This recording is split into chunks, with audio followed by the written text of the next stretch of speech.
So we're going to talk through lesson number 2 in Moshe Feldenkrais's Awareness Through Movement book. It's the one that is not actually a movement lesson. Here, Feldenkrais shares important primary concepts that apply to all of his lessons. By way of introduction, I want to remind you that the Feldenkrais method exists at the intersection of physics and the human brain. I think Moshe Feldenkrais was primarily interested in helping us harmonize the forces of the universe with the reality of what we are, mind and body. So we can be free and creative, and we can enjoy how we live our lives as we support each other and we support ourselves. In this chapter, he talks in really practical ways about the physics of being human. But he also emphasizes, as always, another primary ingredient of being human, our learning brain, our ability to change ourselves. And I'll end with his fascinating discussion of how our psychology and socialization makes being human potentially so elevating and interesting, but if we're not careful, so self-limiting. Also, by way of introduction, I want to say, notice that this chapter isn't called What Movement is Good. This is because movement is not equal to action. The chapter is called What Action is Good. Movements are the ingredients, a mere physics description of what we do with our bodies in the world. But Feldenkrais is not interested in improving movement for its own sake. Instead, he wants to improve how we function in our environment. In Feldenkrais's mind, there's always purpose to movement. We moved to act in the world, to take action, or to respond meaningfully. So he asks not what movement is good, but what action is good. Now, good is a kind of judgy word for the way that Feldenkrais is taught nowadays. But as his chapter begins, he immediately implies that by good, he first means effective. So his first test of what a good action is does it achieve its purpose? Can we do what we intend to do?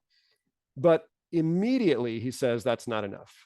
And he goes on to an inspiring additional answer, one that has solid gold that we can mine.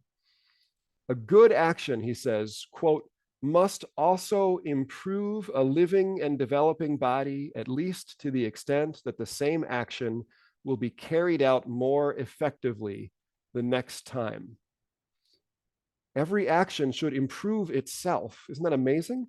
He mentions improving and developing ourselves, and you can hear that he's implying learning better ways to do what we're doing as we are doing it. That's the standard he's setting. It's familiar from ATM study. No, this is what we do with every movement in an Awareness Through Movement Feldenkrais lesson. And it's the opposite of relying on habit or autopilot. Instead, he wants us to pay attention to what we're doing in such a way that we continually refine ourselves and our ability to act in the world. He goes on, another way to know when action is good is that all actions can be made, all actions that can be made deliberately should be, quote, reversible. Now, in the word reversible, he means a lot more than you might think. In fact, one of the most common misunderstandings of the Feldenkrais method, one that even Feldenkrais professionals sometimes hold, is forgetting or not fully realizing how Moshe Feldenkrais really means reversible. He explains by giving us his only movement instruction in lesson 2 in this whole book, or in lesson 2 of the book. This is the one movement instruction. He invites you to move your hand back and forth in front of you at a medium speed. You can do this with me if you want. He says that this action is good if you can reverse it at any moment. Easy, right? But he also explains that reversible to him means simply being able to alter it in any way you wish. So stop at any time, stop and restart, or head off in any other direction, or blend the action into any other movement, right?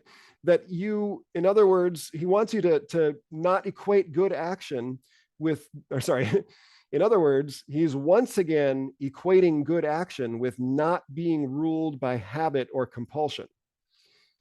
One definition of the Feldenkrais method could be that we're training to respond effectively in a chaotic world.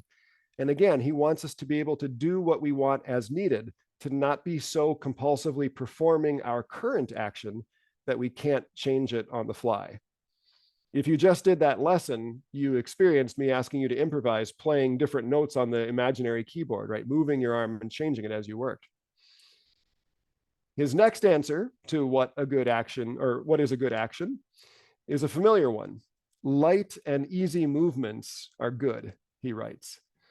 Feldenkrais elaborates for some time on this basic premise of study. It's, quote, important to learn how to turn strenuous actions into good ones.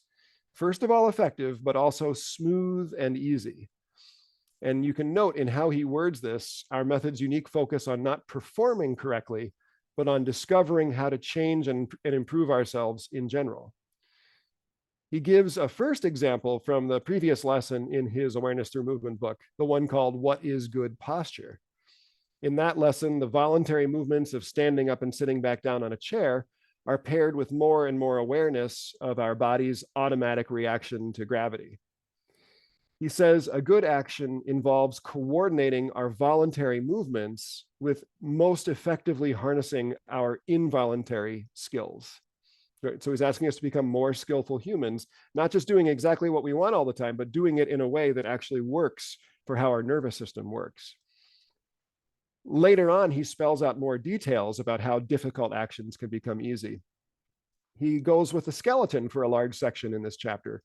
Feldenkrais asks us to learn to sense ideal skeletal paths in our actions, by which he means how the skeleton would move in the most mechanically efficient ways if it were only bones and connective tissue. This is a great engineer's take on the idea. In other words, he's saying, if you imagine stripping away all our musculature, which means you'd shed all of our learned habits, and you moved the skeleton using the physics calculations for the clearest transmission of force throughout the skeleton, what skeletal mechanics would you come up with? He was asking himself this as he invented his method. What angles of bones and articulations of joints are the most efficient? Now, this is tricky for us to answer subjectively, for each of us to do for ourselves, because we actually have no direct way to sense our skeletons. Skeletons don't have nerves, right? Skeletal awareness is what some teachers call the implied sense. Good skeletal organization is present when we feel long, when we feel light or free, and even if we're powerful in our actions, but we're not feeling any strain, and even without any sense of effort in common movements, right? Common movements can truly feel effortless. If you're in an effortless state, your skeletal organization is pretty good. In Feldenkrais study, we discover better skeletal organization. That means clear transmission of the forces of our movements through our bones, through the constant cue to find a less effortful way to do what we are doing. And that's the light and easy and smooth that you're always hearing from us. Now, all of this clear skeletal force transmission, it's valuable to learn because, as Feldenkrais says it, forces working at an angle to the main path cause damage. Here he's talking about shearing forces in physics, okay? When force comes into our body, or when we create force with our body, and it doesn't result in movement in the direction of the force, that force doesn't disappear. It causes damage, right? It's actually an example of literally the first law of thermodynamics, right? Energy cannot be created or destroyed. Forces working at an angle to the main path, they literally create shearing in our bodies. Shearing means friction and pressure and heat and tearing of tissues. This is what the actual physical process of wear and tear on our bodies is, okay? Signs of this shearing in our actions are when we feel uncomfortable as we act, or when we feel we must strain to do something. But what do we all tend to do if we're rushed or hurried or obliged to someone else, or feel really strongly about what has to happen right now, right? We blast through these sensations. Comfort and ease are, we counter all of that in Feldenkrais learning by practicing directing the forces we produce more and more precisely with less and less of a sense of effort. When we do that, comfort and ease come about, and those are the signals our brain experiences when we are moving well, when we are sending forces through our body clearly. This is how we harness the implied sense of skeletal awareness. We learn to feel our bones by being somewhat obsessed with comfortable, easy, smooth movement. Okay, you will learn to feel your bones that way because you'll start to notice that when it's not comfortable or easy and you think about what you're doing, you've got a lot of forces that are not on the line of movement that you're trying to achieve. Moving on from the skeleton, Feldenkrais explains that another way to become light and easy in our actions is by using our musculature well. Through these movement lessons in Feldenkrais study, we are rediscovering and refining how to use the largest muscles of the body for the biggest work we need to do. That is how our musculature is designed. And by work here, again, we're talking physics, force displacing an object. That's what work is to a physicist. The largest and strongest muscles of our bodies are all connected to our pelvis, right? They're the buttocks, the thighs, the abdominals, the big back muscles. As you get further away from this power center, the muscles become smaller and smaller, all the way to our fingers and toes. The fine muscles of the hands and feet and limbs are actually designed to direct the forces created by the large muscles of the center of the body, to direct those forces accurately to their destinations.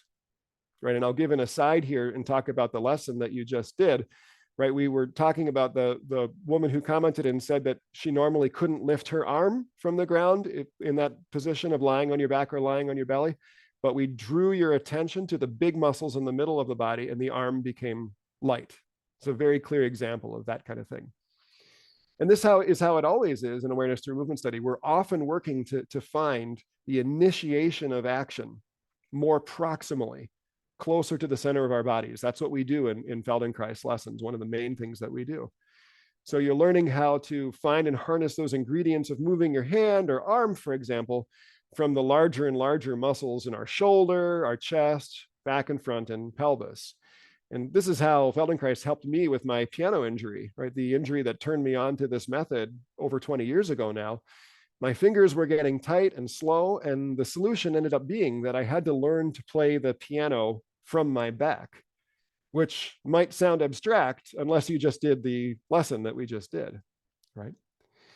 Now, all this physics, the ideal skeletal paths as opposed to forces working at an angle, and using large muscles for large work, small muscles for directing the force precisely, all of this needs a little more illustration. So I'm going to share with you Feldenkrais's own example, which was pushing on something very, very heavy.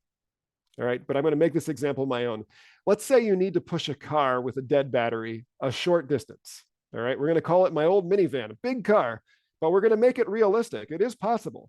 It's in neutral and it's going to be on smooth, level ground.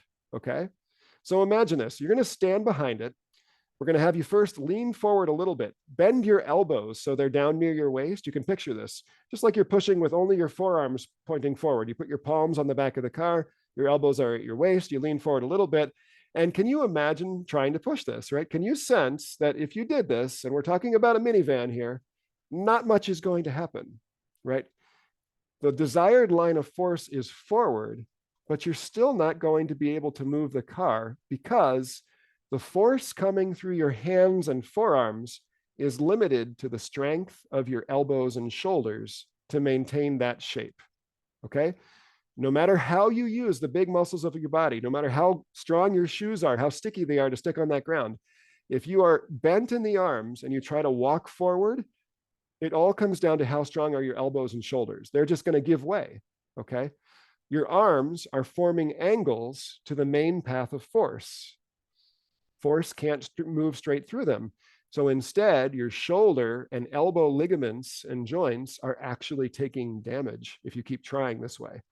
The harder you push without creating movement, the harder you push without moving the car, the more shearing forces happen between the effort of your power center, your big muscles, and the inertia of the car. We're building friction and pressure and heat and even tearing the tissue in your shoulders and elbows. Now, instead, let's say you take a step or two backwards and you really lean forward and you extend your arms out straight in front of your shoulders, right? And you push on the car like that. Now there's a much straighter line from your hands to your feet on the ground. Now, the power of your core and pelvis and legs pushing can actually be delivered through your arms. You can slowly push a car like this. Maybe you've done this before. I have myself done this before. Just put it in neutral and really lean, right? In all of this physics talk, and it is a lot to absorb, right? Feldenkrais is attempting to educate us intellectually about acting more in accordance with the laws of the universe. But he knows very well, and we know, that the way to actually change our behavior, it's not intellectual learning. It's got to be experiential learning, like our movement lessons in Feldenkrais. The purpose of Feldenkrais including all this intellectual discussion is something necessary that's unique to the human animal. If we have faulty ideas, they can actually override our sensory experience. We are more likely to trust what we think is true and right than our actual experience. It's kind of crazy when you think about it, but we do this all the time. It's one of the biggest problems in our own personal lives and in our entire culture, I believe, that we're more interested sometimes in ideas than how they actually feel, okay? So it's one of the blessings of being human, because being really focused on ideas allows us to coordinate incredible global efforts towards really good things, right? But it's also a curse of being human that any individual acting on big ideas might be putting themselves out, might be actually doing themselves damage. So Feldenkrais wants you to understand intellectually how it is that you're damaging yourself when you're not paying attention to the senses that are telling you you are out of line, literally, with the forces of physics. Okay? Now, I'm going to come to an ending here pretty soon. I'm going to end with Feldenkrais's reflection on other kinds of faulty ideas about ourselves and on the psychology around what we feel we can do and can't do. I personally think that he buries this topic. It's, I think, the most exciting one in a way. It's the most uniquely human topic. He buries it and puts it in the middle of the chapter. I'm going to end with it. He starts out kind of pessimistically. Quote, "As a general rule, human beings cease to develop or improve their ability to adjust to circumstances at about 13 or 14 years of age." Now, I'm a bit older than 13 or 14. I'm approaching 50. So I guess I haven't been learning in 35 years, right? He's not saying that. He's saying that by that age, we've often found good enough habit solutions to many of life's challenges. And we've begun responding to challenges that we didn't initially figure out with avoidance. Okay, he's saying that the average 13 or 14-year-old starts to have trouble with some things, and then he explains that by that age, they've encountered this difficulty, a physical difficulty or a mental learning difficulty in school or social difficulties. They've encountered it often enough by 13 or 14 to avoid them and to label themselves, right? So we've decided, I don't know how to dance, or I'm antisocial. That's a big one for me. Or I'm bad at math, right? These labels and limits, at first applied to specific things, they have a way of becoming a more general part of our self-definition. In fact, Feldenkrais very wisely says that they become part of our personality. In the last section I'll cover, called "There is no limit to improvement," this is the title of this whole section, Feldenkrais assures us that these limits and labels are based on simple ignorance. They're in that realm of not knowing what we don't know, not knowing the potential that we've cut ourselves off from by labeling ourselves. So with this kind of training, right, sensory movement training, training such as Feldenkrais study, we can sidestep those limited labeled image of ourselves and actually build a new, more expansive sense of ourselves. We do this by exploring curious new experience of ourselves in a low pressure, non-judgmental learning environment. And guess what? That's the awareness through movement Feldenkrais lesson environment. Low pressure, non-judgmental. Somebody in that conversation earlier said, don't know where it's going. Don't expect something of yourself. You're just exploring, even if it is leading you in a very particular direction, right? This learning process over time, it leads to what I like to call the positive snowball effect of Feldenkrais study. Once we can get this snowball rolling down the hill, it'll get bigger and bigger. I'm going to let Feldenkrais himself finish out this talk by quoting him and slightly adding to one of my favorite passages in this book.